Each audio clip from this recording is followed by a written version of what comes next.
Pireezidaantiin Ameerikaa Doonaald Tiraamp maaliif pireezidaantii Venezuelaa Niikoolaas Maduroo to'annoo isaanii jala oolchan?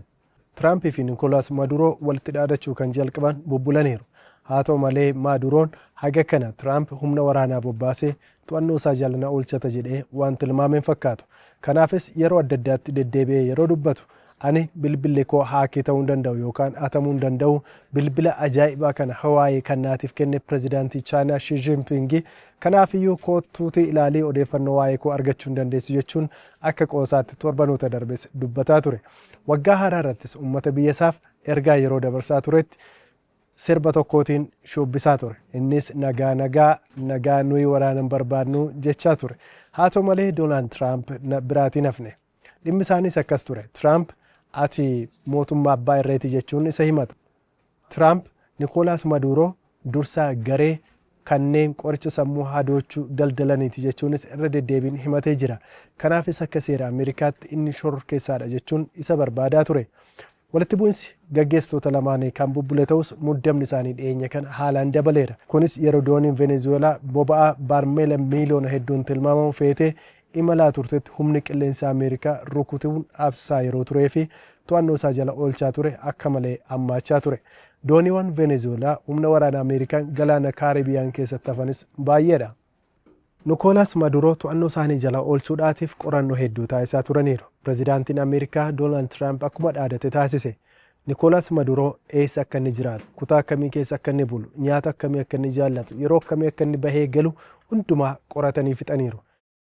Kutaan yookaan manni jireenyaa isaallee maal akka fakkaatu erga adda baasanii booda humni waraanaa Ameerikaa opereeshinii kanaatiif qophaa'aa ture manicha fakkeessanii bakkeetti yookaan Ameerikaa keessatti hojjechuun shaakala irratti hojjetaa turan. Akkamiin cabsanii akka seenan, kutaa isaa keessa akkamiin akka ol seenan, pireezidaanticha akkamiin to'annoo isaanii jala akka oolchan dursanii qophii xumuruu isaanii Doonaald Tiraamp ibsanii jiru.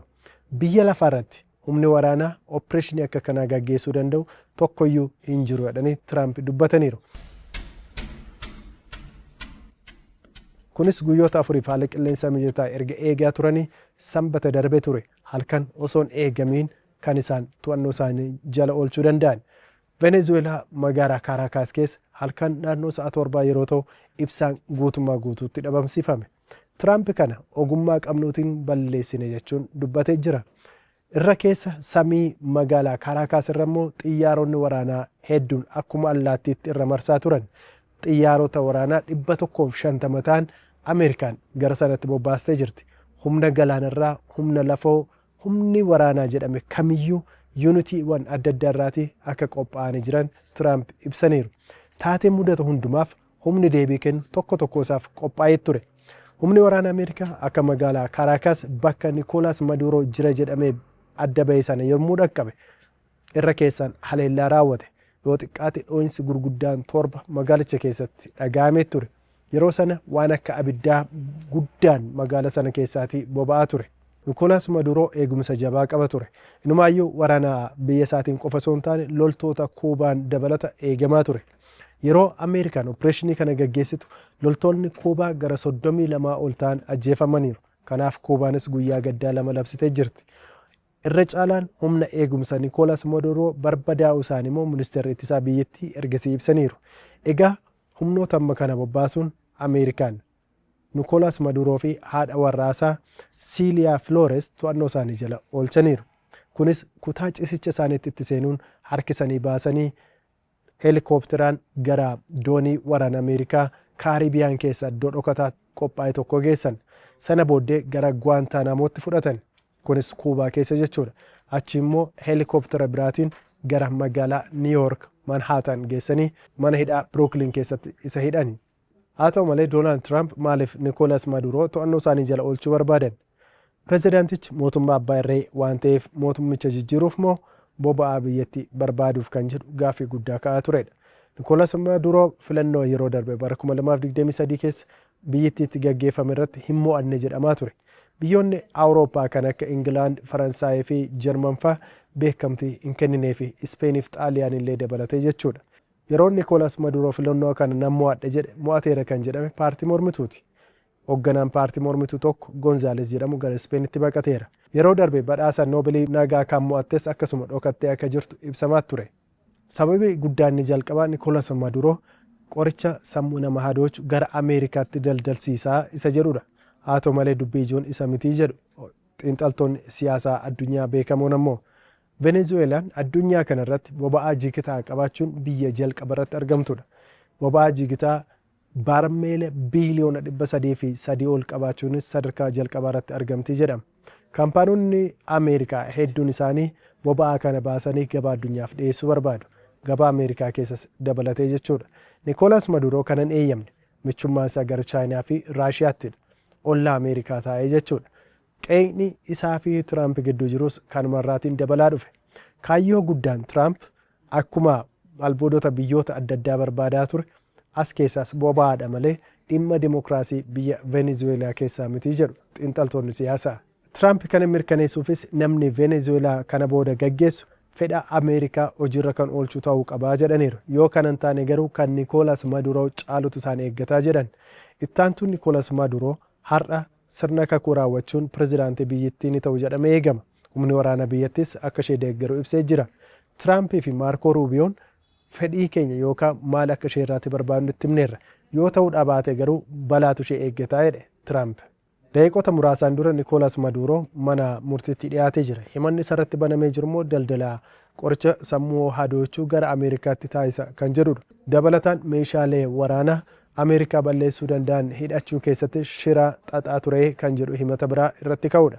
Nikoolas Maduroo fi haati warraasaa mana hidhaa MDC jedhamuun beekamu keessatti hidhamaniiru. Mana hidhaa kana keessatti namoota bebbeekamoo kan akka Jeffrey Epstein faatu hidhamaa ture.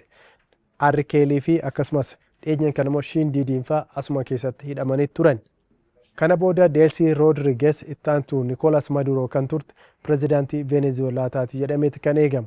Isheen akkaataa Ameerikaan barbaadduun qofa hojjechuu qabdi dirqamni jedhus irratti darbee jira. Maarkoo Ruubiyoo bilbilaan waliin dubbadheera. Fedhii Ameerikaa akka hojiirra oolchitus itti himeera. Isheenis fudhatteetti jechuun ibsaniiru. Daawwattoota keenya dubbii keenya irratti humni waraanaa Opereeshinii addaa Ameerikaan gaggeessite kana raawwate Deeltaa Foorsi jedhamuun beekama. Deeltaa Foorsi kun humna addaa fi leenjii addaa qabaachuun addunyaa kanarratti humna beekamudha. Kanaan dura Osaama Bin Laadeniin opereeshinii gaggeessee kan ajjeese. Iraaq keessatti Saadaam Huseen irratti opereeshinii gaggeessee to'annoo isaa jala kan oolche humnuma Deeltaa Foorsi jedhamuun beekamu kanadha.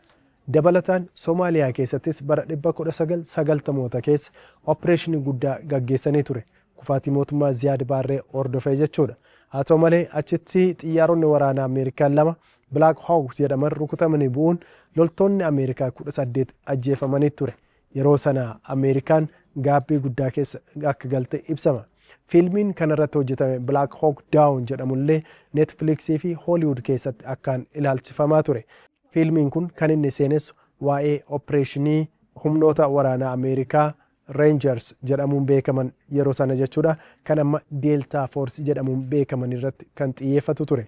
Ameerikaanis osoo hin turiin humna ishee kana Soomaaliyaa keessaatii baaste. Baruma bulchiinsa Doonaald Tiraamp marsaa jalqabaatti humni Deeltaa Foorsi jedhamu kun Sooriyaa keessattis bobbaafamuun gaggeessa ISIS kan ta'e Abubakar Al-Baagdaadii ajjeesee ture. Bara 1980moota keessa Iraan keessattis opereeshinii addaa tokko gaggeessaniiru. Kunis haleellaan imbaasii Ameerikaa irratti yeroo raawwatame hojjettoota imbaasichaa butamanii turan baraaruuf yaalanii ture. Garuu osoo milkaa'in hafan. Opereeshiniiwwan gurguddoo Ameerikaan gaggeessite keessatti humni kun adda durummaatiin waamama. Jalqaba kan inni hundaa'e immoo bara 1979 ture.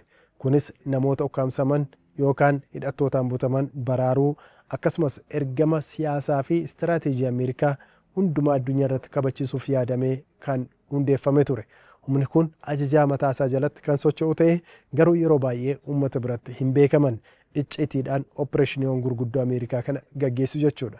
Egaa humna kanatu Nikoolas Maduroo haga kutaa cisicha isaatti seenuun to'annoo isaa jala oolchee harka isaa kaateenaadhaan hidhee kunoo Guwaantaanaamoon baasee achi Ameerikaa Niiwuyoork geessuun mana murtiitti dhiyeessuu danda'e jechuudha.